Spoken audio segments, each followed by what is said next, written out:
ဖြစ်နိုင်လို့လမ်းခွဲတာပဲဖြစ်ဖြစ်မချစ်နိုင်လို့လမ်းခွဲတာပဲဖြစ်ဖြစ်ရေစက်ကုံလို့ကိုတို့ဝေးသွားကြတဲ့အခါဘသူအပေါ်မှာအပြစ်မမြင်ရပါဘူးကိုလည်းတစ်ချိန်လုံးကသူ့ကြောင့်ပျော်ရွှင်ခဲ့ရဘူးတဲ့ဒီလိုပဲသူကလည်းတစ်ချိန်လုံးကကိုကြောင့်ပျော်ရွှင်ခဲ့ဖူးမှာပါ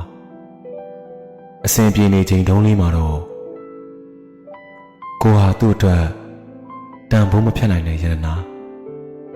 သူကလည်းကိုအတွက်အကောင်းဆုံးအဖို့မွန်လေးပေါ့ကံကြမ္မာမျက်နှာသာမပေးခဲ့လို့ကိုတို့ဝေးခဲ့ကြတယ်ဆိုရင်တော့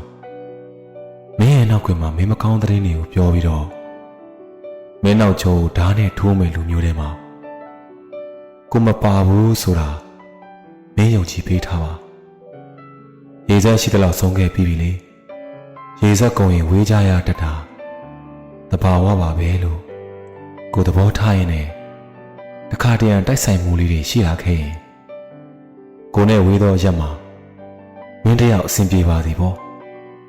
ဒါပါပဲတွေ့ဆုံခြင်းတွေမှာရိုးရှင်းစွာချစ်ခဲ့ကြတယ်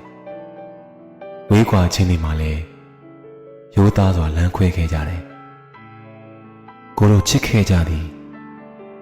ထို့နောက်ကိုတို့ဝေးခဲ့ကြရသည်ပေါ့